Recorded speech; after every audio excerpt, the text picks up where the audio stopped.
Hello दोस्तों, welcome to concept to science. आज के इस वीडियो लेक्चर में हम देखने वाले हैं light, it's reflection and refraction. But क्योंकि तीनों टॉपिक एक वीडियो में कवर करना थोड़ा मुश्किल हो सकता है, वीडियो बहुत लेंदी हो सकता है, तो इसलिए आज के इस वीडियो में सिर्फ हम लाइट एंड उसके रिफ्लेक्शन के बारे में देखेंगे। रिफ्रैक्शन को हम नेक्स्ट वीडियो में कवर करेंगे क्योंकि हमें इसमें इमेज फॉर्मेशन, न्यूमेरिकल्स और एक्सरसाइज काफ़ी कुछ देखना है। सो हम इसे 3 वीडियो लेक्चर्स में कवर करेंगे। आज हम रिफ्लेक्शन देखते हैं, नेक्स्ट वीडियो में रिफ्रैक्शन एंड देन न्यूमेरिकल्स। सो बिना टाइम वेस्ट किए चलिए शुरू करते हैं। सबसे पहले हम देखते हैं इंट्रोडक्शन टू लाइट के बारे में हम पहले देख लेते हैं क्योंकि रिफ्रैक्शन एंड रिफ्रैक्शन लाइट के कारण ही पॉसिबल है। रिफ्लेक्शन का मतलब सिंपल होता है कि किसी भी चीज़, जैसे हम बोल रहे हैं, हम किसी बंद कमरे में बैठे रहते हैं तो हम जैसे ज़ोर से कुछ चिल्लाते हैं तो हमें एक गूंजने की आवाज़ महसूस होती है कि यार हमारी आवाज़ गूंज रही है। एक्चुअली गूंजना क्या कहलाता है, क्योंकि हमारा कमरा पूरा पैक होता है, आवाज़ कहीं बाहर जा नहीं सकती है, तो आवाज़ बेसिकली वॉल से टकरा कर वापस हमें सुनाई देती है और इसमें कुछ डिले होता है क्योंकि साउंड की स्पीड होती है थोड़ी स्लो। हम हम बोलते हैं और हमें बहुत ही माइनर डिफरेंस से सुनाई देती है। हमें हमारी नॉर्मल वॉइस सुनाई दे रही है और हमें बहुत ही 1 सेकंड के 1/10 पार्ट में आवाज़ वापस आती है। हमें हमारी आवाज़ भी सुनाई दे रही है और बिल्कुल थोड़े से टाइम के बाद हमें वो रिफ्लेक्ट होकर आवाज़ सुनाई दे रही है क्योंकि अब 4-5 दीवारें हैं, सभी तरफ जाके, इधर से, लेफ्ट से, राइट से, ऊपर से नीचे, चारों दिशाओं से हमें आवाज़ सुनाई दे रही है। उस आवाज़ में क्या एक माइनर सा टाइम डिले हो जाता है। हमें वो गूंजना, हम उसी को गूंजना कहते हैं। यहाँ पर क्या हो रहा है, रिफ्लेक्शन हो रहा है क्योंकि हमारी आवाज़ कहीं ना कहीं टकरा कर वापस आ रही है, हम तक पहुँच रही है और कुछ डिले के साथ आ रही है। बट लाइट का थोड़ा सा अलग फंडा रहता है क्योंकि लाइट की स्पीड बहुत ज़्यादा रहती है, तो वो हम डिले आंखों से अपना देख नहीं सकते हैं। वो हमें कोई बहुत ज़्यादा लंबी दूरी में हम डिले देख सकते हैं, कम से कम 1000 किलोमीटर में भी बहुत ही छोटा, जितना हमको एक दीवार में आ जाता है 5 मीटर में आ जाता है, उतना हज़ारों किलोमीटर में लाइट में आएगा। आप समझ लीजिए लाइट और साउंड की स्पीड में कितना डिफरेंस होता है।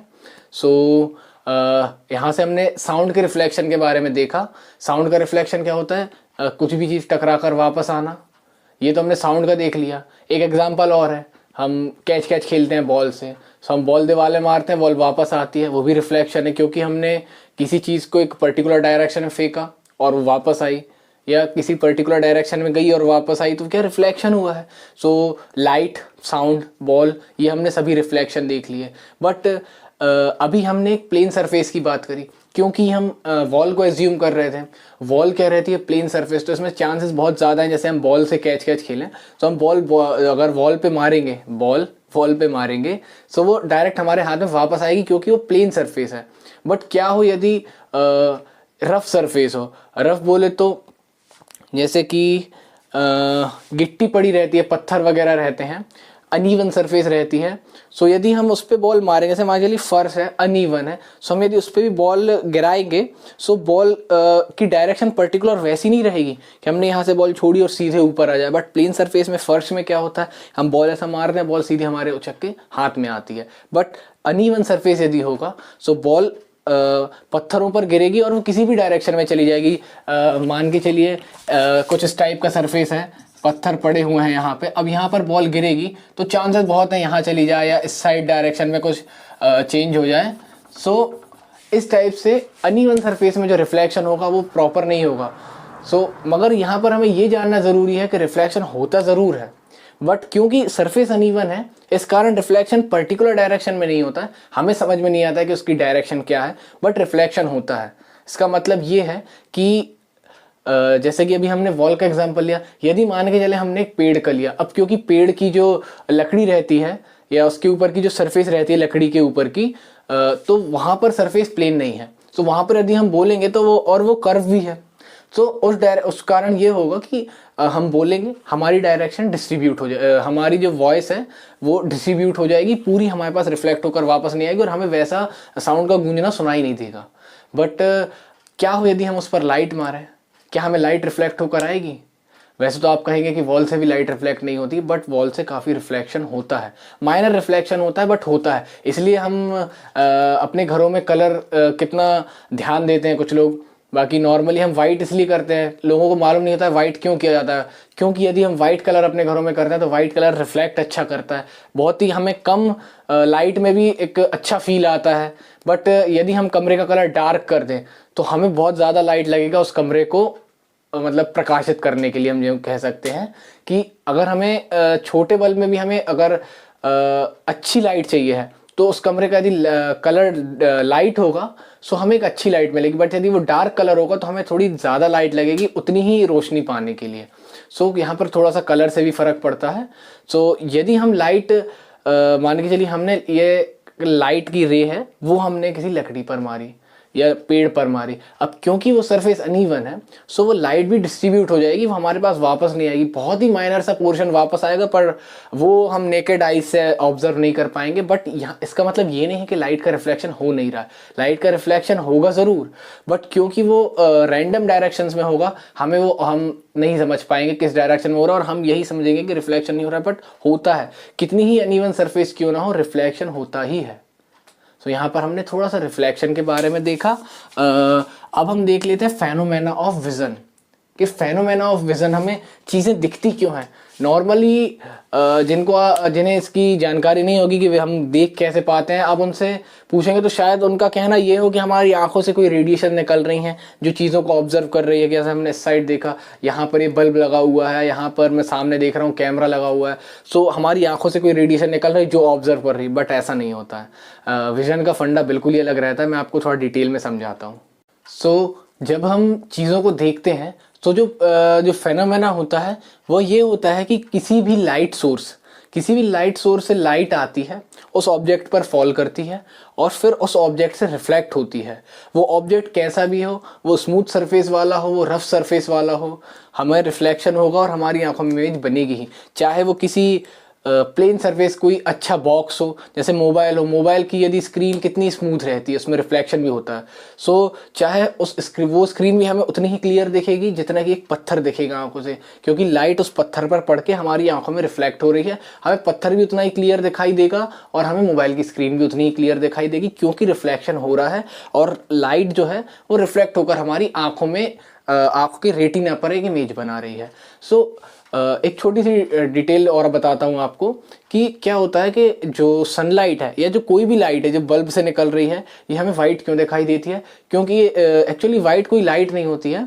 वाइट का मीन्स ये है कि कॉम्बिनेशन है वो 7 कलर्स का, जो हम रेनबो में 7 कलर्स देखते हैं उन्हीं 7 कलर्स का कॉम्बिनेशन जो है वही वाइट लाइट होता है। और वाइट अपने आप में कोई कलर नहीं है एक्चुअली, जो कलर लेस वाली जो सिचुएशन होती है, कलर का कॉम्बिनेशन वाली जो सिचुएशन होती है कि जब सातों कलर ओवरलैप एक साथ करके जाते हैं, मतलब उतने ही डार्क हैं उतने ही लाइट हैं, तो वो न्यूट्रल कर देते हैं और हमें एक न्यूट्रल टाइप का कलर, एक वाइट कलर देखने को मिलता है जो कि सभी कलर्स का कॉम्बिनेशन है। बट क्या हो कि आपको कोई एक कलर देखना हो या किसी एक कलर आपको, फिर आपको कैसे दिखता है जब लाइट में सातों कलर एक साथ रहते हैं तो फिर आपको एक कलर कैसे दिखाई देता है। तो उसका रीज़न ये होता है कि जैसे कि मेरे पास एक ब्लैक कलर का बैग रखा हुआ है मेरे सामने, ये मुझे ब्लैक कलर का क्यों दिखाई दे रहा है, क्योंकि इसने सारे कलर्स एब्जॉर्व कर लिए हैं, यहाँ पर कुछ भी रिफ्लेक्ट नहीं करा है। और यदि ये कोई भी कलर को एब्जॉर्व ना करे, सारे कलर रिफ्लेक्ट कर दे तो ये मुझे वाइट दिखाई देगा। यदि ये 7 में से सारे कलर से एब्जॉर्व कर ले और सिर्फ रेड रिफ्लेक्ट कर दे तो मुझे रेड दिखाई देगा। मान के चलिए जो पत्तियां होती हैं, पत्तियां ग्रीन क्यों दिखाई देती हैं, क्योंकि पत्तियों की प्रॉपर्टी ये होती है कि वो लाइट के सारे कलर्स को एब्जॉर्व कर देती है सिर्फ ग्रीन को छोड़ के। सिर्फ ग्रीन हमें रिफ्लेक्ट होता है उससे और हमारी आंखों के रेटिना पर टकराता है, और जो कलर हमारे रेटिना तक पहुंचता है वही कलर हम आइडेंटिफाई करते हैं कि ऑब्जेक्ट उस कलर का है। सो ऐसे हमें पता चलता है कि ये कौन से कलर का ऑब्जेक्ट है, इस प्रकार उसको आइडेंटिफाई कर पाता है। तो यहाँ पर वाइट और ब्लैक कलर क्या होते हैं मैंने आपको बता दिया। वाइट कलर जो है, वाइट कलर होता है जब सातों कलर एक साथ ट्रेवल करें तो हमें वो वाइट दिखाई देंगे, और जब कोई भी कलर ना हो, जैसे कोई ऑब्जेक्ट सातों कलर एब्जॉर्व कर लेता है तो वो कोई भी कलर रिफ्लेक्ट नहीं करता, और जब हमें वो बॉडी ब्लैक कलर की दिखाई देती है वो अलग केस है।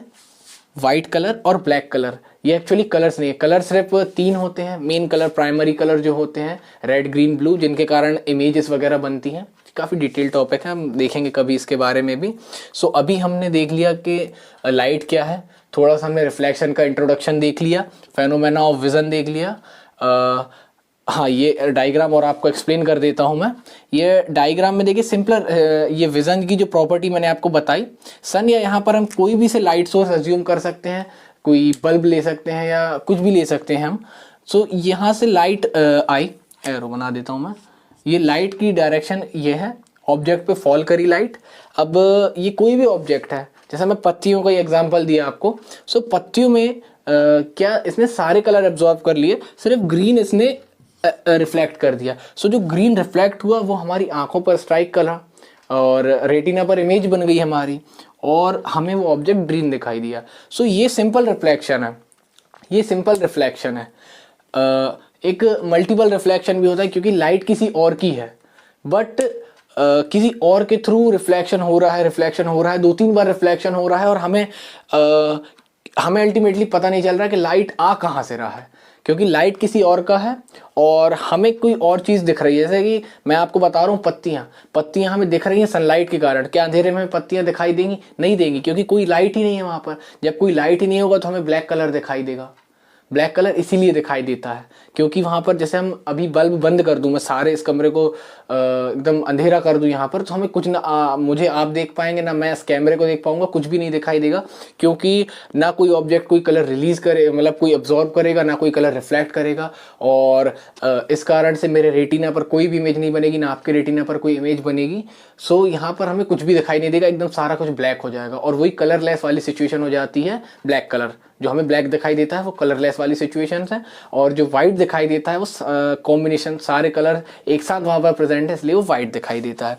तो ये जो यहाँ पर ये जो सेकंड डायग्राम है, सेकंड डायग्राम में मैंने बनाया है मून, क्योंकि आप लोग जानते होंगे कि मून का अपना लाइट खुद का नहीं है, वो जो तारे चमकते हैं वो उनका खुद का लाइट है, जो सन का लाइट है वो उसका खुद का लाइट है, बट मून जो है, मून सन के लाइट को रिफ्लेक्ट कर अर्थ साइड इमिट करता है, क्योंकि मून एक छोटी सरफेस है। जैसा कि मैंने आपको बताया कि थोड़ा सा रिफ्लेक्शन होता ज़रूर है। आप लकड़ी पर भी यदि कोई लाइट बीम मारेंगे सो आपको दिखाई नहीं देगा, बट थोड़ा रिफ्लेक्शन तो होगा वहाँ पर, आपकी आंखें शायद उसको देख पाएँ।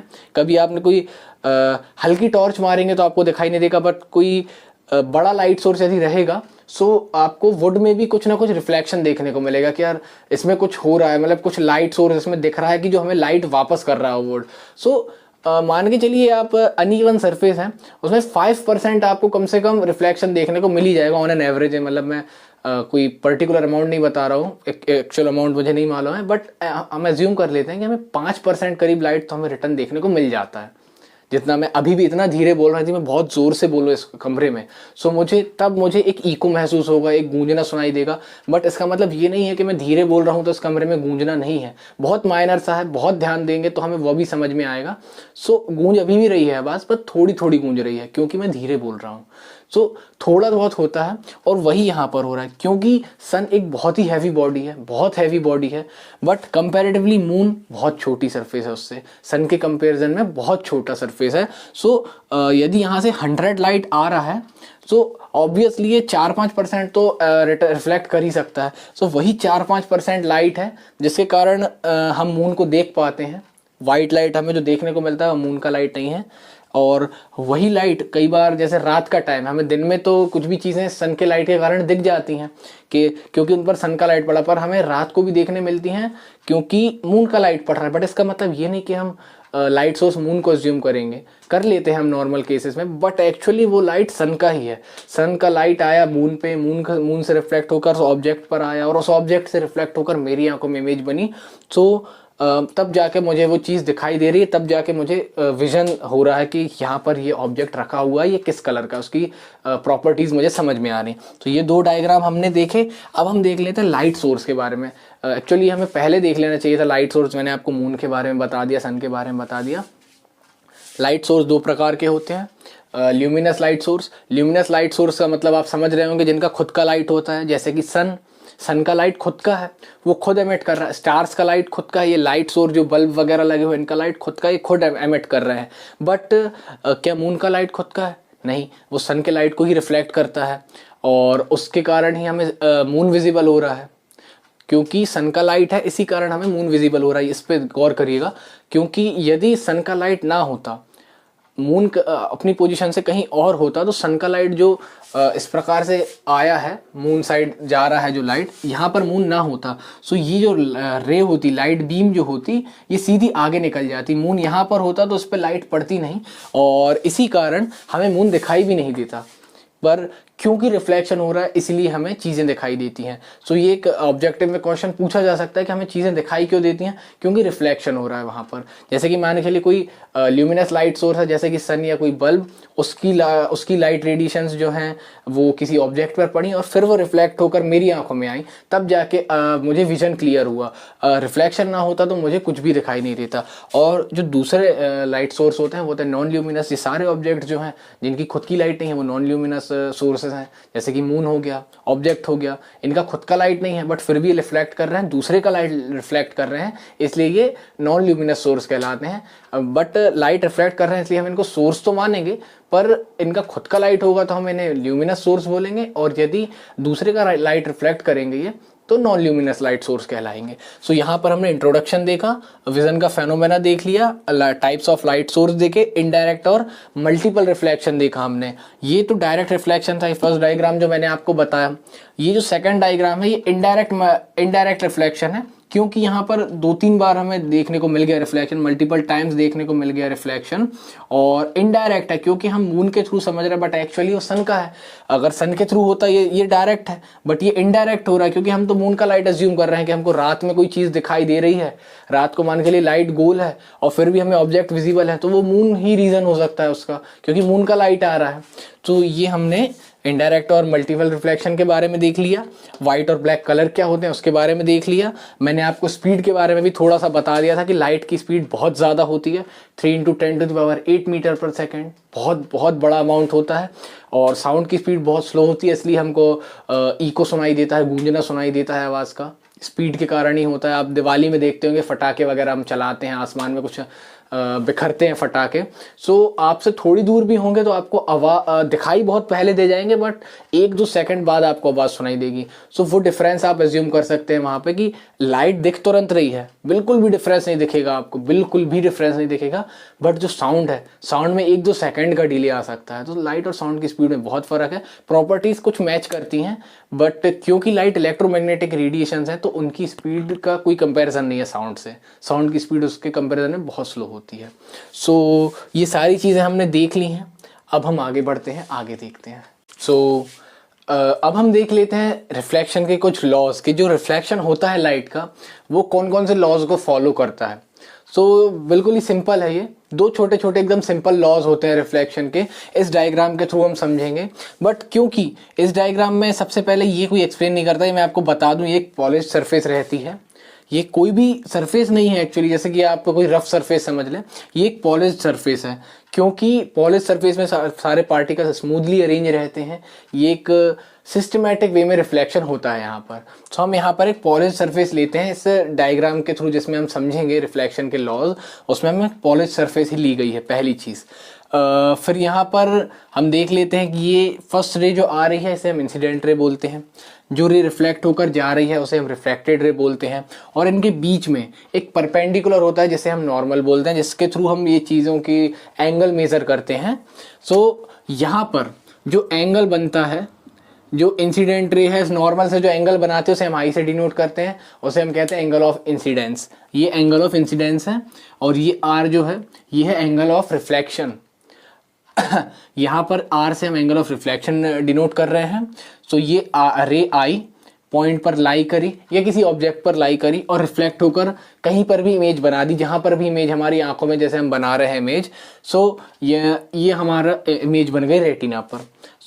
ये पॉइंट क्या, ये पॉइंट जो है, ये point incident ray, reflected ray और नॉर्मल तीनों इसी पॉइंट पर लाई करेंगी। और यही हमारा फर्स्ट लॉ है कि incident ray, reflected ray, normal surface के एक ही पॉइंट पर लाई करेंगे। ये फर्स्ट लॉ है, बिल्कुल ही सिंपल है, कुछ भी टफ नहीं है, बिल्कुल कंफ्यूज होने वाली बात नहीं है।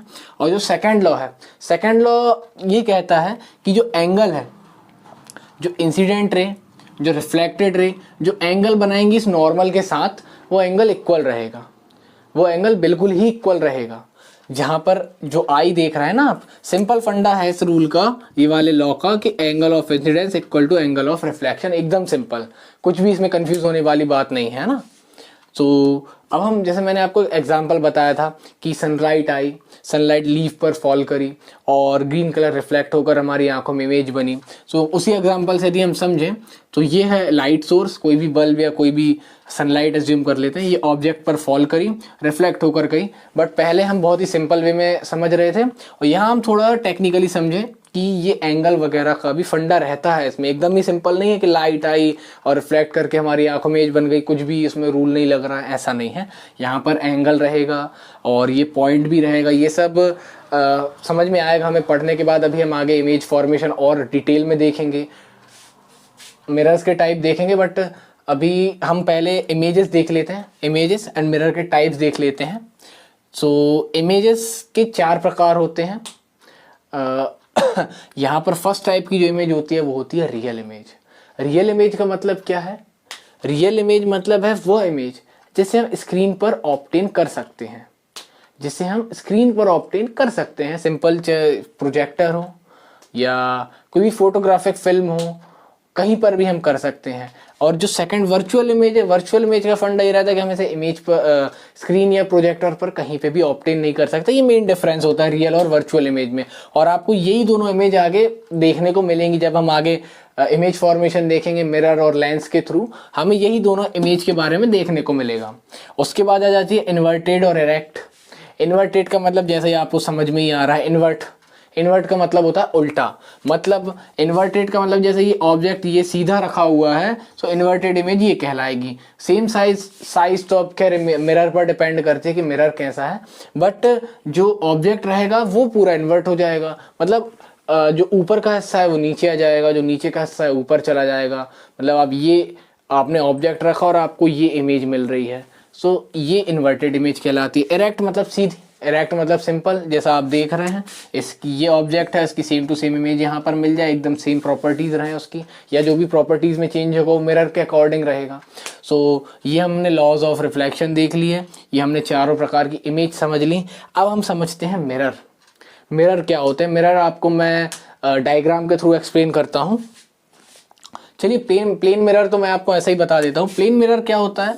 प्लेन मिरर वह मिरर होता है कि जिसमें आपको कोई भी ऑब्जेक्ट आपने लिया, ऑब्जेक्ट मान के चलिए जैसे आप ही मुझे देख रहे हैं, जैसे मैं कैमरे को प्लेन मिरर एज्यूम कर लूँ, तो इसमें क्या फंडा रहेगा कि जो इमेज बनेगी, जैसे कि मान के चलिए मेरे और फ़ोन के बीच में लगभग 1 मीटर की दूरी है, सो जो इमेज बनेगी मिरर में, जो मुझे दिखेगी जो इमेज मिरर में, वह भी 1 मीटर दूर बनेगी जस्ट सरफेस से, मतलब सेम टू सेम दूरी सेम रहेगी, मेरी हाइट सेम रहेगी, मेरी विड्थ जो भी लेंथ ब्रेथ वगैरह जो भी कुछ है वो सब कुछ एकदम सेम देखने को मिलेगा आपको। प्लेन मिरर की यही प्रॉपर्टी होती है, उसमें आपको कोई भी चेंज देखने को नहीं मिलेगा। जैसा ऑब्जेक्ट रखा हुआ है, सीधा है तो सीधा, उल्टा है तो उल्टा, बिल्कुल सेम देखने को मिलेगा। दूरी एक सी रहेगी आपकी साइज में कोई भी डिफरेंस देखने को नहीं मिलेगा।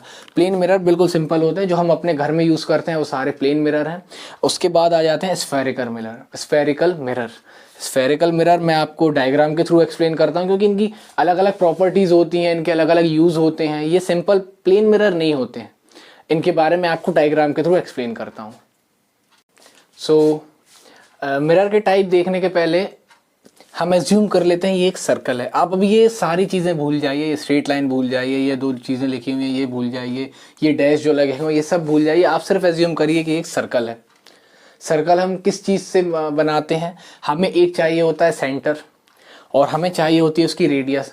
जैसे हम ज्योमेट्री में राउंडर का यूज़ करके बनाते थे कि हमने ऐसा सेंटर पर एक एंड रखा और रेडियस एक प्रॉपर ली और हमने ऐसा गोल घुमा के एक सर्कल बना दिया।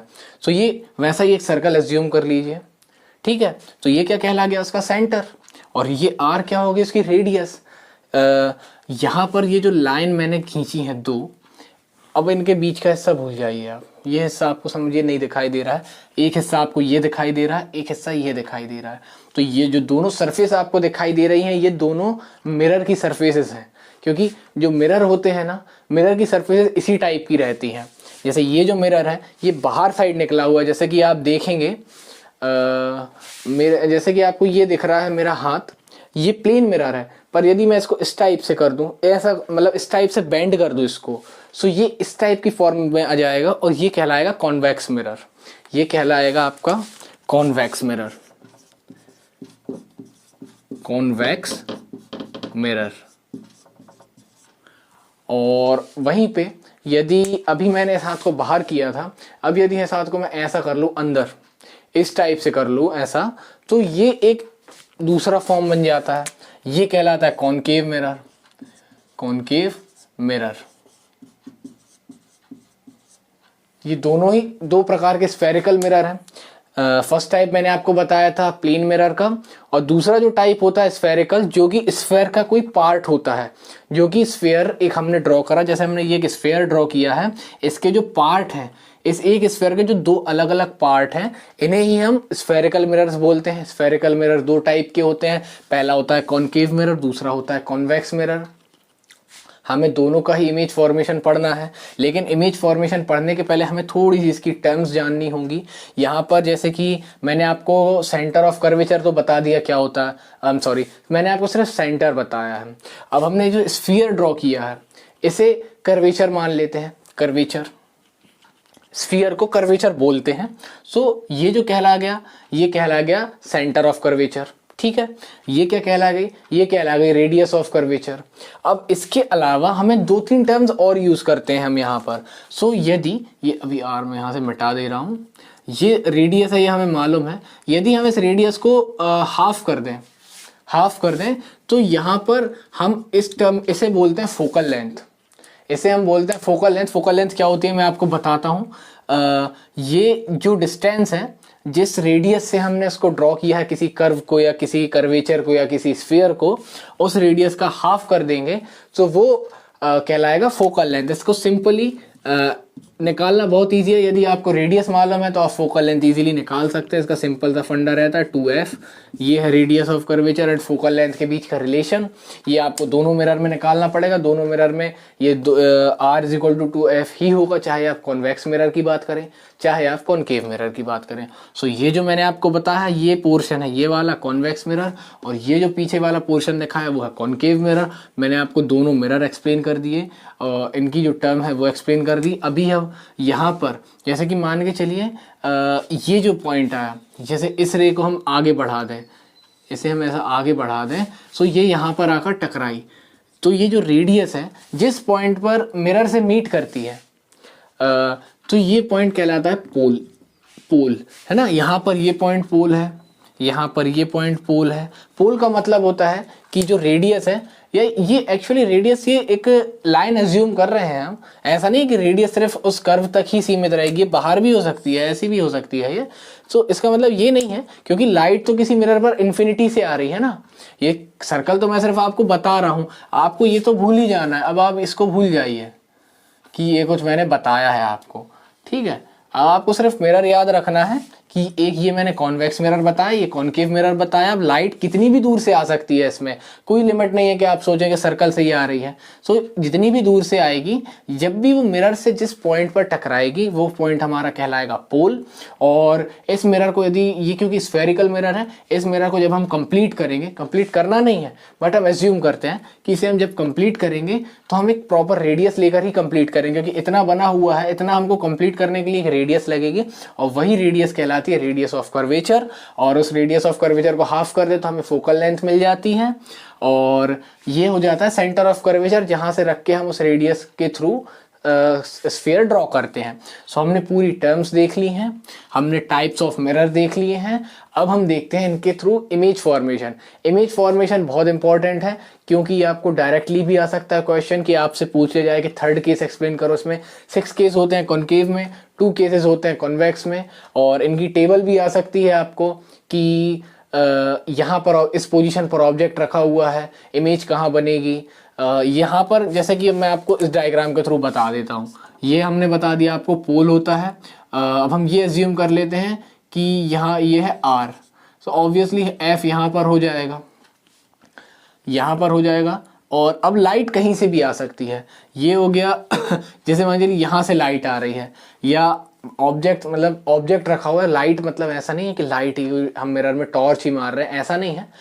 अब मिरर के सामने मैं खुद खड़ा हूँ मान के चलिए, सो यहाँ पे जैसे ये मैं खड़ा हूँ, सो लाइट जो निकली ऑब्जेक्ट से टकरा के यहाँ पर मल्टीपल रिफ्लेक्शन हो रहा है। यहाँ पर ना मिरर के पास खुद की लाइट है ना मेरे पास खुद की लाइट है, हम किसी थर्ड सोर्स की लाइट के थ्रू रिफ्लेक्शन हो रहा है। यहाँ पर जो मैंने आपको बताया था सन, मून, ऑब्जेक्ट, आइस, ये वाला जो बताया था मैंने आपको, वो फंडा यहाँ पर अप्लाई हो रहा है। हमारा दोनों का खुद का लाइट नहीं है बट फिर भी रिफ्लेक्शन हो रहा है क्योंकि कोई तीसरा लाइट सोर्स है। अब वो सन भी हो सकता है, वो कोई बल्ब भी हो सकता है, वो अलग चीज़ है, वो मैं आपको बता चुका हूँ। ऑब्जेक्ट यहाँ पर रखा हुआ है या मैं खड़ा हुआ हूँ यहाँ पर, तो ये लाइट गई और इसने जैसे मान चलिए यहाँ से आके इमेज बना दी। अब क्योंकि इमेज ऐसे डायरेक्टली नहीं बन जाती कि एक लाइट गई और वापस आई इमेज बन गई, ऐसा नहीं होता है। इमेज फॉर्मेशन किस टाइप से होता है कि जब लाइट रेज आ रही हैं तो मल्टीपल लाइट रेज रहती हैं, कोई एक लाइट रे नहीं है, बहुत सारी लाइट रेज हैं, बहुत ही सारी। वो जब आपस में इंटरसेक्ट करती हैं, जैसे मान के चलिए ये एक निकली, ये एक यहाँ से निकली, तो ये इस पॉइंट पर इंटरसेक्ट करी और ये इमेज बनी। जो इस तरह डिटेल में मत जाइए, आप सिर्फ ये समझ लीजिए कि जब मल्टीपल लाइट रेज इंटरसेक्ट करती हैं तो जो पॉइंट ऑफ इंटरसेक्शन होता है उसे ही हम जो एक्सेस, हाँ एक टर्म और मैं आपको बताना भूल गया हूँ, ये जो एक्सेस होती है, ये जो लाइन है, इसे हम बोलते हैं प्रिंसिपल एक्सेस, इसे हम बोलते हैं प्रिंसिपल एक्सेस। सो ये प्रिंसिपल एक्सेस के जितनी जहाँ पर भी पॉइंट इंटरसेक्शन पॉइंट होगा वही हमारी इमेज रहेगी। जैसे हमें इसमें नीचे साइड मिल रहा है, इसमें हमें नीचे साइड इमेज मिल रही है, छोटी इमेज मिल रही है, ऑब्जेक्ट इतना बड़ा था, इमेज बहुत छोटी मिली है। तो मैंने आपको इमेजेस के अभी टाइप्स बताए थे कि एक होती है रियल इमेज, एक होती है वर्चुअल इमेज, एक होती है erect image, inverted image. So yes, मैं आपको एक पॉइंट बताना भूल गया था वहाँ पर रियल और वर्चुअल का, कि जो रियल इमेज होती है वो मिरर के सामने बनती है, मतलब जो उसकी रिफ्लेक्टिंग सरफेस है ना उस साइड बनती है, और जो वर्चुअल इमेज है वो बनती है पॉलिश साइड। जैसे इस मिरर में ये रिफ्लेक्टिंग सरफेस है और ये पॉलिश सरफेस है। सो यदि इमेज यहाँ पर बनेगी, इस साइड बनेगी इमेज, तो वो वर्चुअल इमेज कहलाएगी क्योंकि वो मिरर के पीछे बन रही है, और जो रियल इमेज होगी वो सामने बन रही है। तो आप अब बता सकते हैं कि ये जो इमेज बनी है ये रियल है या वर्चुअल? बिल्कुल सही, ये रियल इमेज है क्योंकि ये मिरर के सामने बन रही है। यदि ये पीछे बनती है तो ये वर्चुअल इमेज कहलाती है।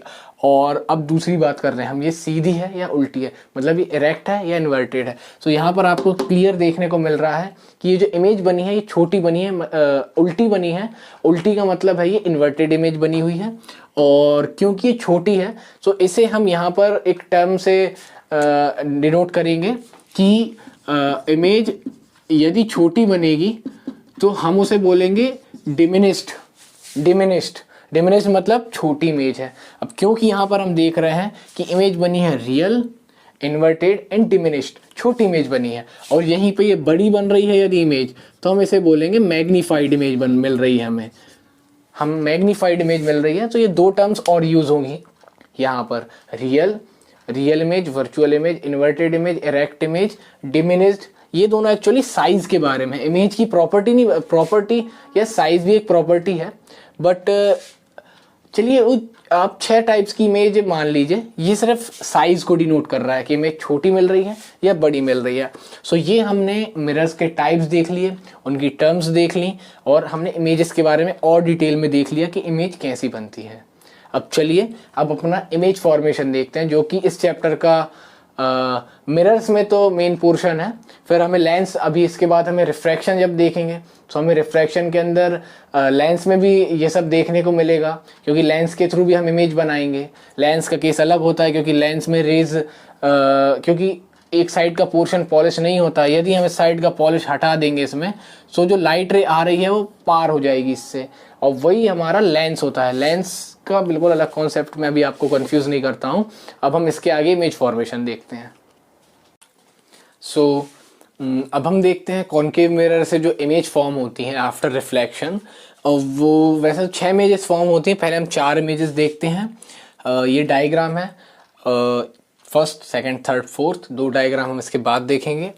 बट एक चीज़ आपको ध्यान रखनी है डायग्राम्स के पहले, जब भी आप डायग्राम बनाएं एग्जाम में या किसी टेस्ट में, तो एरो लगाना ना भूलें, क्योंकि यदि इसमें ऐसे किसी डायग्राम में यदि एरो ना लगे रहें तो बहुत ही कंफ्यूजिंग हो सकता है, और एरो पर भी मार्क्स होते हैं। सो आपके एरो पर मार्क्स कट सकते हैं, तो इस चीज़ का ज़रूर ध्यान रखें। इंडिकेट ज़रूर करेंगे लाइट रे कहाँ से आ रही है, किस डायरेक्शन में जा रही है। सो जनरलाइज वे में मैं आपको 6 केसेस के बारे में यदि बताऊं तो ये तो हमने देख ली 4 केसेस। 4 केसेस में आप जैसे देखें यहाँ पर लाइट जो आ रही है वो इनफाइनाइट से आ रही है, क्योंकि यहाँ पर आपको ऑब्जेक्ट दिख नहीं रहा है। कितनी दूर से आ रही है हमें नहीं मालूम है, हम इनफाइनाइट अज्यूम कर लेते हैं कि बहुत ही दूर कोई ऑब्जेक्ट रखा हुआ है, इन्फिनिटी पे रखा हुआ है। सो इन्फिनिटी से इंसिडेंट रे आ रही है, मिरर पे फॉल करी, रिफ्लेक्ट हो गई। फिर जैसा कि मैंने आपको कर्व बना के बताया था, पूरा कर्वेचर बना के बताया था कि सेंटर है, ये फोकस है। मैंने उस टाइम फोकल लेंथ बोल दिया था, ये एक्चुअली फोकस कहलाता है। इस पोल से इसके बीच की जो दूरी कहलाती है वो कहलाती है फोकल लेंथ। उस टाइम मैं फोकल लेंथ बोलता रहा इसको।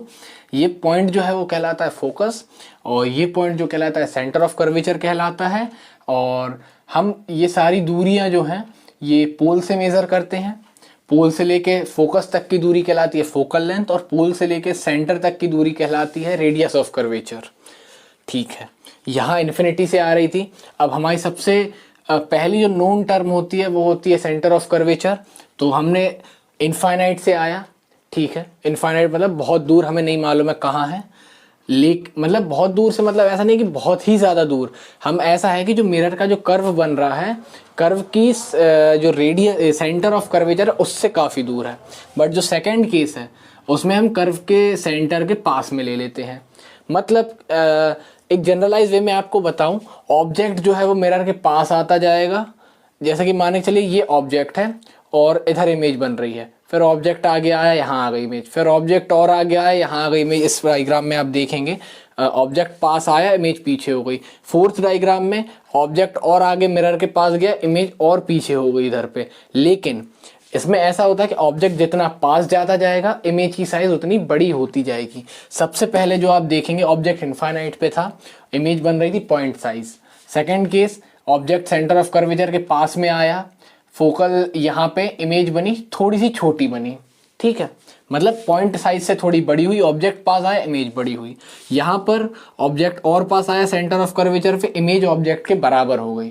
अभी तक ऑब्जेक्ट से छोटी थी, अब बराबर हो गई। फिर ऑब्जेक्ट और मिरर के पास गया, सेंटर ऑफ कर्वेचर से और आगे गया, सेंटर ऑफ कर्वेचर और फोकस के बीच में रखा हुआ है, इमेज जो बन गई ऑब्जेक्ट से थोड़ी सी बड़ी बन गई। तो ऑब्जेक्ट जितना पास जाता जाएगा इमेज उतनी बड़ी होती जाएगी। फर्स्ट केस आप देख रहे हैं इनफाइनाइट पे रखा हुआ है, पॉइंट साइज इमेज बन रही है एट फोकस। सो आपको यहां पर क्या लिखना है, position of object, position of image, ठीक है। ऑब्जेक्ट की पोजीशन क्या है, इनफाइनाइट। इनफाइनाइट इमेज की पोजीशन कहां बन रही है, फोकस। इमेज की पोजीशन है फोकस, ठीक है। इसमें आपको इमेज की क्वालिटी, वो प्रॉपर्टीज और बतानी है कि जो फर्स्ट आपकी जो इमेज बन रही है इसकी प्रॉपर्टी क्या है कि जो इमेज है वो एक्सट्रीमली डिमिनिश्ड है। एक्सट्रीमली डिमिनिश्ड है क्योंकि मिरर के सामने बन रही है, तो इमेज कहलाएगी रियल। रियल और इन्वर्टेड, और यहाँ पर इन्वर्टेड वैसे तो पॉइंट साइज है, इन्वर्टेड हम देख तो नहीं सकते हैं, बट इसमें सारे केसेस में इन्वर्टेड ही बनते हैं, तो इसलिए अज्यूम कर लेते हैं कि यहाँ पर भी इन्वर्टेड ही बनेगी। एक केस में बस इरेक्ट इमेज बनती है, बट वो बिल्कुल ही अलग एक्सेप्शनल केस है इसमें, इस कॉन्केव मिरर की इमेज फॉर्मेशन का, वो हम लास्ट में देखेंगे। तो इस केस में क्या हो रहा है, फोकस पर बन रही है इमेज, फोकस पर इमेज बन रही है, पॉइंट साइज इमेज है, एक्सट्रीमली डिमिनिश्ड इमेज है, बट रियल है क्योंकि मिरर के सामने है, और इन्वर्टेड हम मान लेते हैं। तो इसे हम सिंपल लिख सकते हैं, रियल एंड इन्वर्टेड इमेज,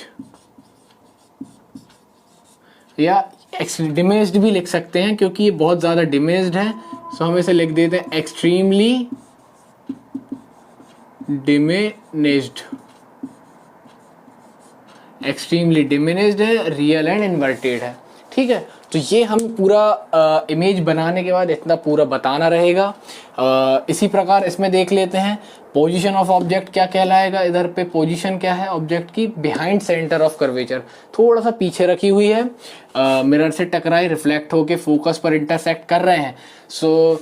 शायद आपके मन में ख्याल आ सकता है कि ये दो रेज इंटरसेक्ट कर तो रही हैं फोकस पर, पॉइंट ऑफ ये फोकल, ये पोल से जो दूरी है फोकल लेंथ है, इधर पर इंटरसेक्ट कर तो रही है, बट क्योंकि इंसिडेंट रे के इंटरसेक्ट करने से कुछ नहीं होता है, रिफ्लेक्टेड रे का इंटरसेक्शन कहाँ हो रहा है, उससे इमेज बनेगी। सो यहाँ पर ये जो है ये इंसिडेंट रे है, ये जो वापस आ रही है ये रिफ्लेक्टेड रे है, पर हमें देखना है रिफ्लेक्टेड रे का इंटरसेक्शन। रिफ्लेक्टेड रे का इंटरसेक्शन हो रहा है यहाँ आई, ये इमेज पे, ये आई जो मैंने लिखा हुआ है यहाँ पर इंटरसेक्शन हो रहा है, तो यहाँ पर इमेज बन जाएगी, ऑब्जेक्ट से थोड़ी छोटी है। सेम केस है, आगे बन रही है मिरर के, मतलब रियल हो जाएगी, और ऑब्जेक्ट से थोड़ा मतलब centre of curvature and focus के बीच में इमेज बन रही है ना। तो इसकी ये जो इन्वर्टेड इमेज है, रियल इमेज बन गई, रियल के साथ साथ इन्वर्टेड इमेज बन गई, थोड़ी सी छोटी है, तो इसे हम डिमिनिश्ड तो बोलेंगे। यहाँ पर एक्सट्रीमली डिमिनिश्ड थी क्योंकि पॉइंट साइज थी, बहुत ही छोटी थी ऑब्जेक्ट से, यहाँ पर ऑब्जेक्ट के कंपैरिजन में थोड़ी छोटी है, तो इसे हम डिमिनिश्ड तो लिखेंगे ही, है ना। तो ये डिमिनिश्ड तो कहला ही जाएगी कि ये इमेज जो है डिमिनिश्ड है, रियल है, real and inverted, real and inverted and diminished. So यहाँ पर पॉइंट ऑफ ऑब्जेक्ट क्या है, position of object, I am sorry, behind C के थोड़ा सा पहले, है ना, थोड़ा सा मीन्स अप्रोक्सीमेट, इतना प्रिसाइजली तो नहीं बता सकता, मैं बता रहा हूँ कि infinite and centre of curvature के बीच में है, कर्वेचर के पास है, बस इतना आपको ध्यान देना है। और जो इमेज बन रही है वो बन रही है between F and C, focus and centre of curvature के बीच में इमेज बन रही है, इमेज रियल है, इमेज इन्वर्टेड है और डिमिनिश्ड है। अब हम इस केस में जाते हैं, यहाँ पर जो ऑब्जेक्ट है, position of object and image दोनों ही एक साथ सेंटर ऑफ कर्वेचर पर बन रही हैं, ठीक है, दोनों ही C पर फॉर्म हो रही हैं। F जो है फोकल लेंथ पर, वही मैंने आपको बताया कि इंसिडेंट रे क्रॉस कर रही है, तो यहाँ पे इमेज नहीं बनेगी। सो यहाँ पर भी same, position of object centre of curvature, position of image centre of curvature, यहाँ पर रियल एंड इन्वर्टेड बन रही क्योंकि मिरर के सामने बन रही है, रियल हो जाएगी। इन्वर्टेड क्योंकि उल्टी इमेज है तो इन्वर्टेड कहला जाएगी। और साइज दोनों का एकदम सेम है, एग्जैक्ट साइज है, तो यहाँ पर हम डिमिनिश्ड नहीं लिखेंगे, यहाँ पर हमें सिर्फ लिखना रहेगा object position centre of curvature, position of image centre of curvature, real and inverted, सिर्फ हमें इतना लिखना रहेगा यहाँ पर। चलिए लिख देता हूँ मैं, रियल एंड इन्वर्टेड इमेज, ठीक है, रियल एंड इन्वर्टेड इमेज हमें यहाँ पर मिल जाएगी। आपको दिख रहा है यहाँ पर ऑब्जेक्ट रखा हुआ है सेंटर ऑफ कर्वेचर पर, इमेज बन रही है सेंटर ऑफ कर्वेचर पर। अब जैसे ही ऑब्जेक्ट आगे बढ़ेगा, यहाँ पर देखिए ये इमेज दूर थी, ऑब्जेक्ट दूर था, इमेज दूर बनी, ऑब्जेक्ट पास आया, इमेज थोड़ी और यहाँ पर आई, ऑब्जेक्ट और पास किया, ऑब्जेक्ट इमेज एक पास एक साथ भी आए, अब ऑब्जेक्ट और आगे जा रहा है, इमेज और पीछे आ रही है, मतलब इनफाइनाइट साइड इमेज जा रही है, मिरर साइड ऑब्जेक्ट जा रहा है और इमेज इन्फिनिटी साइड जा रही है। ऑब्जेक्ट अभी हमने सेंटर ऑफ कर्वेचर पे रखा था, अब हमने सेंटर ऑफ कर्वेचर और फोकस के बीच में रखा हुआ है।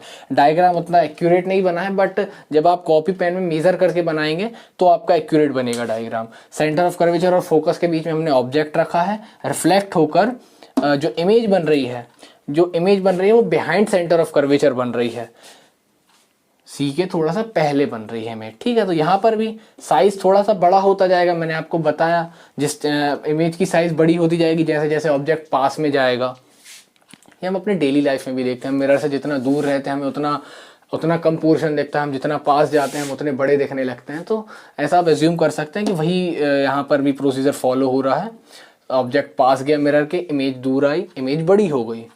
तो यहाँ पर भी रियल एंड इन्वर्टेड इमेज है क्योंकि मिरर के सामने बन रही है, उल्टी बन रही है, तो रियल एंड इन्वर्टेड हो जाएगी। पोजीशन जो हो जाएगी बिहाइंड फोकस, या पोजीशन ऑफ ऑब्जेक्ट हम कह सकते हैं, बिहाइंड फोकस भी कह सकते हैं, या between centre of curvature and focus भी कह सकते हैं। और जो इमेज बन रही है वो बिहाइंड सेंटर ऑफ कर्वेचर बन रही है, यहाँ पर जस्ट सेंटर ऑफ कर्वेचर पर बन रही थी। ये हो गया हमारा फोर्थ केस। अब इसके बाद हमारे कॉनकेव मिरर इमेज फॉर्मेशन के 2 केस और बचे हैं, अब हम वो देखते हैं। अब हम देखने वाले हैं कॉनकेव मिरर इमेज फॉर्मेशन के 5th एंड 6th केस। ये दोनों ही केसेस बहुत इंपॉर्टेंट हैं और पिछले चारों केसेस से थोड़े से डिफरेंट हैं। पिछले चारों केसेस एकदम सेम थे, बट ये थोड़े से डिफरेंट हैं। जैसे कि हम फिफ्थ केस देखें तो फिफ्थ केस में हमने जो इमेज रखे, ऑब्जेक्ट को प्लेस किया हुआ है, ऑब्जेक्ट रखा हुआ है हमारा फोकस पर, और जो फर्स्ट रे जा रही है वो मिरर से टकराई, पैरेलल जाके, प्रिंसिपल एक्सेस है ये, प्रिंसिपल एक्सेस के पैरेलल गई, मिरर से टकराई और फोकस के थ्रू पास हो गई। जो सेकेंड रे है वो ऊपर गई, मिरर में टकराई और सेंटर ऑफ कर्वेचर के थ्रू पास हो गई। बट क्योंकि ये दोनों रेस पैरेलल हैं और हम जानते हैं कि पैरेलल रेस कभी भी इंटरसेक्ट नहीं करती हैं, बट हम ऐसा मान लेते हैं कि कभी आगे चल के इन्फिनिटी पे कहीं ना कहीं इंटरसेक्ट करेंगे। हो सकता है प्रॉपर पैरेलल ना हो, थोड़ी बहुत इनमें कमी हो और ये आगे चल के कहीं ना कहीं इंटरसेक्ट करते हैं, ऐसा हम एज्यूम करते हैं और हम मान लेते हैं कि इन्फिनिटी पर जाकर इमेज बनेगी। सो यहाँ पर इस केस में जो हम ऑब्जेक्ट को मानते हैं, ऑब्जेक्ट रखा हुआ है हमारा फोकस पर, जो इमेज बनेगी वो हमारी बनेगी इन्फिनिटी पर, और ये जो इमेज होगी ये बहुत ही बड़ी होगी क्योंकि इन्फिनिटी पर जाकर बन रही है, उल्टी बन रही है। वो ऑब्जेक्ट से कितनी गुना होगी वो आप खुद समझ सकते हैं कि इन्फिनिटी पर बन रही है तो रियल बनेगी क्योंकि मिरर के सामने बन रही है, इन्वर्टेड बनेगी क्योंकि मिरर के नीचे बन रही है, ऑब्जेक्ट के अपोजिट बन रही है, और मैग्नीफाइड, हाईली मैग्नीफाइड बनेगी क्योंकि बहुत बड़ी इमेज बन रही है इन्फिनिटी पे जाकर। ये हो गया हमारा फिफ्थ केस। अब हम देखेंगे सिक्स्थ केस के बारे में। सिक्स्थ केस बिल्कुल टोटली डिफरेंट है क्योंकि इसमें इमेज जो है वो मिरर के पीछे बन रही है। यहाँ पर हमारी ये हमारा फोकस है, ये है हमारा पोल, फोकस और पोल के बीच में हमारा रखा हुआ है ऑब्जेक्ट, ये हमारा ऑब्जेक्ट है, ये हमारा ऑब्जेक्ट है, sorry sorry sorry sorry sorry, ये हमारा ऑब्जेक्ट रखा हुआ है फोकस और पोल के बीच में। और जब हमने लाइट रे पास कराई तो एक रे जाएगी ऊपर और एक रे जाएगी नीचे, जो कि टकराएगी पोल मिरर के सेंटर जो कि है पोल से टकरा के नीचे रिफ्लेक्ट हो जाएगी, और जो दूसरी रे है वो यहाँ टकरा के रिफ्लेक्ट हो जाएगी। पर क्योंकि दोनों रेज रिफ्लेक्ट हो चुकी हैं तो यहाँ पर इमेज कहाँ बनेगी, क्योंकि दोनों तो अवे जा रही हैं, एकदम दूर दूर जा रही हैं, ऐसा तो इमेज कहीं नहीं बनेगी। सो ऐसा हम एज्यूम कर लेते हैं कि जो इमेज है ये क्योंकि यहाँ दूर दूर है तो हम अगर मिरर के पीछे जाएं तो मिरर के पीछे हमें एक इमेज मिल सकती है, ऐसा हम एज्यूम करते हैं। सो ये जो हमें इमेज ये जो मिल रही है यही हमारी इमेज है जो कि ऑब्जेक्ट से काफ़ी बड़ी है और सीधी है, मतलब इरेक्ट है। सो यहाँ पर जो नेचर हमारा मिलेगा वो हमें पांचों केसेस से डिफरेंट मिलेगा क्योंकि हमने ऑब्जेक्ट जो रखा हुआ है वो फोकस और पोल के बीच में रखा हुआ है। जो हमारी इमेज मिलेगी वो मिरर के पीछे मिलेगी। अभी तक हमें मिरर के सामने मिल रही थी और हमें रियल इमेज मिल रही थी, लेकिन क्योंकि अब यहाँ पर मिरर के पीछे इमेज बन रही है तो वो इमेज जो होगी वो होगी वर्चुअल इमेज, जिसे हम स्क्रीन पर ऑब्टेन नहीं कर सकते हैं। मैंने आपको बताया था इसके बारे में, properties of real and virtual image. Behind the mirror image बन रही है, वर्चुअल है, इरेक्ट है एंड मैग्नीफाइड है। हाईली मैग्नीफाइड तो अपन नहीं बोल सकते क्योंकि हाईली मैग्नीफाइड हमने इसे बोला है क्योंकि इन्फिनिटी पर जाकर बन रही है। सो ये होगा fifth and sixth cases of concave mirror image formation. अब हम देखेंगे कॉन्वेक्स मिरर। कॉन्वेक्स मिरर में सिर्फ दो ही केसेस हैं और वो दो केसेस देखने के बाद सिर्फ हमारा मिरर फार्मूला और बचेगा। मिरर फार्मूला से न्यूमेरिकल्स आते हैं, इनसे भी न्यूमेरिकल्स आ सकते हैं क्योंकि आपसे पूछा जा सकता है कि आपको हो सकता है वो ऑब्जेक्ट दे दे कि ऑब्जेक्ट की दूरी कितनी है या फोकल लेंथ कितनी है और आपसे बोल दे सेंटर ऑफ कर्वेचर निकालो या इमेज की पोजीशन निकालो। सो वो आपको केस भी बता सकता है। जैसे कि न्यूमेरिकल्स कैसे आते हैं कि वो आपको बोलेगा कि ऑब्जेक्ट रखा हुआ है सेंटर ऑफ कर्वेचर पर और फोकल लेंथ इतनी है। अब क्योंकि ऑब्जेक्ट सेंटर ऑफ कर्वेचर पर रखा हुआ उन्होंने बताया गया है तो सेंटर ऑफ कर्वेचर पर रखा हुआ है तो हम जानते हैं कि इमेज भी सेंटर ऑफ कर्वेचर पर ही बनेगी, तो इमेज वहीं पर बनेगी पहली चीज़। और जो दो तीन चीज़ें दी रहेंगी उससे आपको सिर्फ अब इतना ही कैलकुलेट करना रहेगा कि इमेज की दूरी कितनी रहेगी, सेंटर ऑफ कर्वेचर की दूरी कितनी है। हो सकता है आपको फोकल लेंथ दे दी जाए तो फोकल लेंथ को जस्ट डबल करें और हमें रेडियस ऑफ कर्वेचर मिल जाए जहाँ इमेज बन रही है। सो हमें बस ये केसेस याद रखने हैं कि जब कर्वेचर पर बन रही है वो थर्ड केस है और उसमें इमेज कहाँ बनती है, या जब फोकस और पोल के बीच में ऑब्जेक्ट रखा हुआ है तो वो कौन सा केस है और उसमें इमेज कहाँ बन रही है और कैसी इमेज बन रही है। यही चीज़ें पूछी जाती हैं कि प्रॉपर्टीज़ क्या है। सो ये सारे डायग्राम्स आपको याद रखने पड़ेंगे, बनाते आना चाहिए। मैंने आपको सिंपल वे में बताया कि ऑब्जेक्ट आगे जाता जाएगा, इमेज पीछे आती जाएगी और बड़ी होती जाएगी, नेचर उसका सेम रहेगा, सिर्फ सिक्स्थ केस थोड़ा सा डिफरेंट है। सो कॉनकेव मिरर की इमेज फॉर्मेशन खत्म हो चुके हैं, अब हम कॉन्वेक्स मिरर पर चलते हैं। सो अब हम देख लेते हैं कॉन्वेक्स मिरर की इमेज फॉर्मेशन। कॉनकेव मिरर में हमने 6 केसेस देखे, बट हमें कॉन्वेक्स मिरर में सिर्फ 2 ही इमेज फॉर्मेशन देखने को मिलती हैं, जिसमें कि फर्स्ट जो केस हम लेते हैं वो हमने लिया है बिटवीन इन्फिनिटी एंड पोल। मतलब इन्फिनिटी और पोल, मतलब इन्फिनिटी मतलब बहुत दूर और इस पोल के बीच में कहीं पर भी, मतलब बहुत ज़्यादा दूर भी नहीं, क्योंकि सेकंड केस जो है हमारा इन्फिनिटी ही है। यदि इन्फिनिटी से ही लाइट आ रही है, बहुत दूर से लाइट आ रही है मिरर के फोकल लेंथ और रेडियस ऑफ कर्वेचर के कंपैरिजन में, यदि वो डिस्टेंस बड़ा है तो हम उसे इन्फिनिटी एज्यूम करेंगे, और यदि इनके आसपास है, बहुत ज़्यादा बड़ा नहीं है, तब हम between infinity and pole assume करेंगे। सो पहले हम इन्फिनिटी वाला देख लेते, जब इन्फिनिटी से आएगी लाइट। क्योंकि अब हम जानते हैं यदि हमारे सामने प्लेन मिरर भी यदि रखा रहेगा और हम बहुत दूर खड़े हैं तो हम बहुत छोटे दिखाई देंगे, हम जितना पास जाएंगे उतने बड़े होंगे। अब क्योंकि यहाँ पर है तो ये मिरर ही इमेज बना रहा है, अब जितना दूर ऑब्जेक्ट रहेगा उतनी छोटी इमेज बनेगी, कॉमन सेंस कहता है ये हमारा। यहाँ पर जो इमेज है वो इन्फिनिटी पर, ऑब्जेक्ट है वो इन्फिनिटी पर रखा हुआ है, ऑब्वियसली जो इमेज है वो फोकस पर बन रही है, फोकस पर बन रही है, वो इतना दूर रखा हुआ है ऑब्जेक्ट, तो इमेज तो छोटी ही बनेगी ना। ऑब्जेक्ट की पोजीशन है इन्फिनिटी, इमेज की पोजीशन है फोकस, इमेज बन गई फोकस पर। जो इमेज की प्रॉपर्टीज हैं वो इमेज है क्या, वर्चुअल, क्योंकि मिरर के पीछे बन रही है, इरेक्ट क्योंकि इमेज सीधी है, कॉन्वेक्स मिरर में इमेज सीधी ही बनती है, ये ध्यान रखें आप लोग, ये ऑब्जेक्टिव में भी पूछा जा सकता है। कॉनकेव मिरर में हमने पांच केस में इन्वर्टेड इमेज देखी, सिर्फ 6th केस में इरेक्ट इमेज बनी है। इसमें सारी ही इरेक्ट इमेज रहेंगी और वर्चुअल इमेज रहेंगी। यहाँ पर ये इमेज भी वर्चुअल है, इरेक्ट है और पॉइंट साइज है, क्योंकि बहुत दूर रखा हुआ है ऑब्जेक्ट, इसलिए पॉइंट साइज इमेज मिलेगी। अब हम ऑब्जेक्ट को थोड़ा सा पास सरका दें, इन्फिनिटी और पोल के बीच में ला दें हम ऑब्जेक्ट को, तब जो केस होगा इमेज की साइज थोड़ी सी बड़ी हो जाएगी और जो हमारी इमेज है वो बन जाएगी हमारी फोकस और पोल के बीच में। इन्फिनिटी और पोल के बीच में ऑब्जेक्ट है, फोकस और पोल के बीच में हमारी इमेज बन जाएगी। इमेज की साइज पॉइंट साइज से थोड़ी बड़ी रहेगी, ऑब्जेक्ट से छोटी रहेगी। यहाँ पर क्योंकि मिरर के पीछे है तो इमेज कहलाएगी वर्चुअल, और क्योंकि इमेज सीधी है तो इमेज कहलाएगी इरेक्ट है, और क्योंकि छोटी है तो इसे हम लिख देंगे डिमिनिस्ड। इमेज की प्रॉपर्टीज में लिख दीजिएगा वर्चुअल, इरेक्ट एंड हाईली तो नहीं आएगा यहाँ पर, हाईली मैंने गलती से लिख दिया, हाईली डिमिनिस्ड हम इसे बोलेंगे क्योंकि ये बहुत ज़्यादा छोटी है। यहाँ पर डिमिनिस्ड इमेज बनी है, मतलब छोटी है, कंपैरेटिवली ऑब्जेक्ट की साइज से थोड़ी छोटी इमेज है। ये हमने देख लिया इमेज फॉर्मेशन इन कॉन्वेक्स मिरर। हमारा इमेज फॉर्मेशन अब कंप्लीट हो चुका है। ये मैंने वैसे तो आपको अलग अलग समझाया तो आपको समझ तो आ गया होगा, बट जब आप इनको याद करने की कोशिश करेंगे तब हो सकता है आपको कंफ्यूज करें। थोड़ा सा लॉजिक लगाकर ध्यान से पढ़िएगा कि ऑब्जेक्ट जितना पास जाएगा मिरर के, इमेज उतनी दूर आती जाएगी, ऑब्जेक्ट जितना पास जाएगा इमेज उतनी बड़ी होती जाएगी, ऑब्जेक्ट जितना दूर रहेगा इमेज उतनी ही मिरर के पास रहेगी और उतनी ही छोटी बनेगी।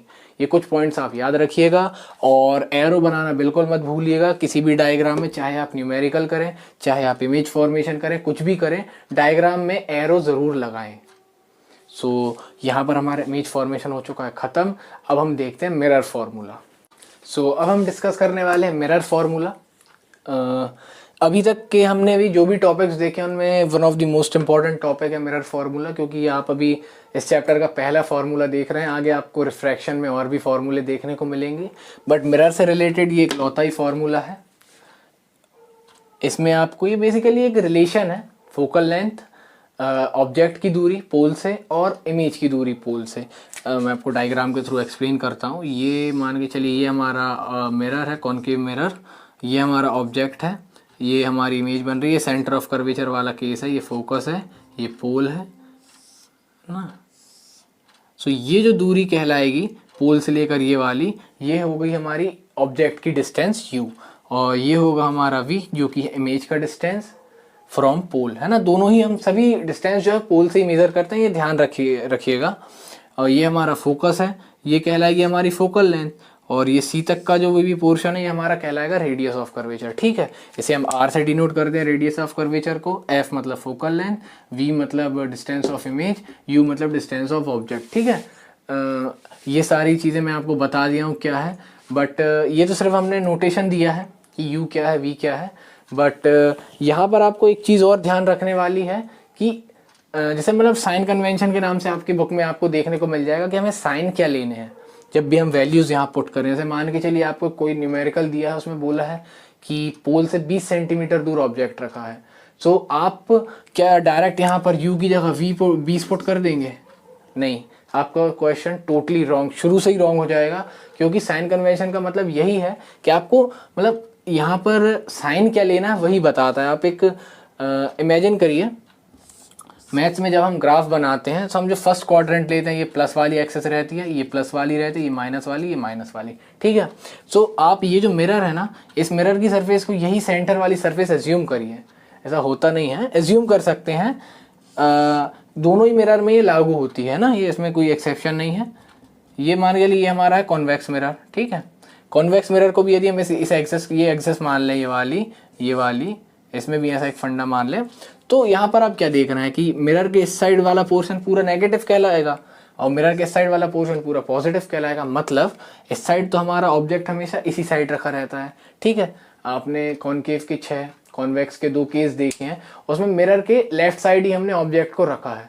कुछ कॉन्वेक्स के दोनों केसेस में इमेज जो है वो राइट साइड बनी है मिरर के, मतलब यहाँ पर बनी है इमेज, ऑब्जेक्ट हमने यहाँ पर रखा, इमेज यहाँ पर मिली है। कॉनकेव के 5 केस ऐसे हैं जिसमें ऑब्जेक्ट यहाँ रखा और इसी साइड इमेज मिली है। एक 6th एक्सेप्शनल केस था जिसमें हमें इमेज मिरर के पीछे साइड मिली थी, याद है आपको? बड़ी मैग्नीफाइड इमेज मिली थी, वर्चुअल इमेज मिली थी जो हमने पीछे बढ़ा के बना दी थी, ठीक है। तो उस केस में क्या हुआ था, इमेज मिली थी मिरर के पीछे। मिरर के पीछे मिलने के कारण v जो होगा वो हमारा पॉजिटिव रहेगा, ठीक है, क्योंकि ये पॉजिटिव साइड आ गई। यहाँ यदि इमेज बनेगी तो ऑब्वियसली पॉजिटिव होगी वो, क्योंकि ऑब्जेक्ट यहाँ रखा है, इमेज यहाँ बन रही है, ठीक है। u नेगेटिव रहेगा, v पॉजिटिव रहेगा। कॉन्वेक्स के दोनों केसेस में u नेगेटिव, v पॉजिटिव। मतलब आप ओवरऑल ऐसा समझ सकते हैं कि जो ऑब्जेक्ट है हमारा वो तो हमेशा लेफ्ट साइड है, तो ऑब्जेक्ट तो हमेशा नेगेटिव ही लेंगे हम। 20 सेंटीमीटर दूर ऑब्जेक्ट रखा है तो हमें सीधा यहाँ पे -20 पुट करना है। और यदि हमें दिया गया है कि कॉन्वेक्स लेंस या कॉन्वेक्स मिरर है और इमेज 20 सेंटीमीटर दूर बन रहे, तो ज़रूर हम 20 लेंगे पॉजिटिव का, क्योंकि इमेज कॉन्वेक्स में इमेज राइट साइड बनती है ना, तो ये हमेशा पॉजिटिव ही लिया जाएगा कॉन्वेक्स के केस में। ये सब आपको केसेस याद करने पड़ेंगे कि इमेज कहाँ बनती है, ऑब्जेक्ट कहाँ बनता है। ये मैंने अभी आपको डिटेल में समझा दिया है, अगर आप भूल रहे हो तो एक बार और रिवाइज कर लें वहाँ से, ठीक है। साइन कन्वेंशन वैसे तो मैंने आपको अभी बहुत ही हल्के में बता दिया हूँ, जैसे कि मिरर फॉर्मूला के हिसाब से बताए हैं कि आपको ये भूले ना, आपके एफ क्या है, यू क्या है, वी क्या है, ठीक है। अभी हम आगे और डिटेल में देखेंगे जब मैं आपको न्यूमेरिकल्स कराऊंगा। अभी हमने सिर्फ एक फार्मूला देखा है, अभी हम आगे और फार्मूले देखेंगे और फिर हम एक साथ सारे न्यूमेरिकल्स कर लेंगे, ताकि इस चैप्टर में, क्योंकि 90% चांसेस हैं कि आपको न्यूमेरिकल्स ही आएंगे, सो आपका न्यूमेरिकल वाला पोर्शन मैं आपका नेक्स्ट वीडियो में पूरा क्लियर करा दूंगा, है ना। और अभी तक आपने इमेज फॉर्मेशन वगैरह देख ली है तो उनको एक बार आप अच्छे से तैयार कर लें, क्योंकि वो एक इम्पॉर्टेंट पोर्शन है। फिर एक न्यूमेरिकल वाला इम्पॉर्टेंट पोर्शन है, और अभी हम देख रहे हैं रिफ्लेक्शन। नेक्स्ट वीडियो में या तो हम न्यूमेरिकल, क्योंकि इस वीडियो में हमें 3 चीज़ें कवर करनी थी, इस चैप्टर में 3 चीज़ें कवर करनी है, रिफ्लेक्शन, रिफ्रैक्शन और इन दोनों के न्यूमेरिकल्स। तो नेक्स्ट वीडियो में मैं रिफ्रैक्शन और आपका कंफर्म करवा दूंगा, और उसके बाद वाली वीडियो में सारे न्यूमेरिकल्स हम एक साथ कर लेंगे, ठीक है। अब ये फॉर्मूला मैंने बता दिया, साइन कन्वेंशन लेंस में भी सेम रहता है, बस थोड़ा ही डिफरेंस आता है, वो मैं आपको एक्सप्लेन कर दूंगा। सो आशा करता हूँ आपको जो भी कुछ समझाया होगा सारा कुछ क्लियर हो गया होगा। जो लोग फर्स्ट टाइम पढ़ रहे हैं, फर्स्ट टाइम तो वैसे शायद कोई ना पढ़ रहा हो, क्योंकि इसी मंथ आपके एग्ज़ाम होने वाले हैं। सो जो फिर भी फर्स्ट टाइम यदि कोई पढ़ रहा होगा तो उनके भी काफ़ी सारे डाउट्स क्लियर हुए होंगे, कुछ कॉन्सेप्ट्स क्लियर हुए होंगे। और जो लोग रिवीजन कर रहे हैं, रिवीजन तो मुझे लगता है कि रिफ्लेक्शन तो आपका पूरा ही हो गया होगा क्लियर। इस वीडियो से शायद आपको बहुत हेल्प मिली हो, क्योंकि काफ़ी स्पीड में मैंने आपका रिवीजन करवा दिया है। और यदि फिर भी आपको स्लो लग रहा है तो आप और स्पीड बढ़ा के अपना टाइम सेव कर सकते हैं, जल्दी जल्दी रिवीजन कर सकते हैं। मैंने शॉर्ट में, स्पीड में सारा मेंटेन करते हुए आपको रिफ्लेक्शन पूरा कंप्लीट करवा दिया है। तो यदि आपको वीडियो पसंद आया हो, हेल्पफुल लगा हो आपको वीडियो, तो इस वीडियो को लाइक करें और शेयर ज़रूर कर दें अपने दोस्तों के साथ, ताकि इस वीडियो का फ़ायदा और भी लोग उठा सकें आपके क्लास वाले ग्रुप्स वगैरह में। और यदि कोई डाउट्स या कोई सजेशन हो आपका, वो कमेंट सेक्शन में कमेंट कर दें। नेक्स्ट वीडियो में मैं उसके बारे में देखूंगा, उसको फॉलो करने की कोशिश करूंगा। सो थैंक्स फॉर वॉचिंग, मिलते हैं नेक्स्ट वीडियो में।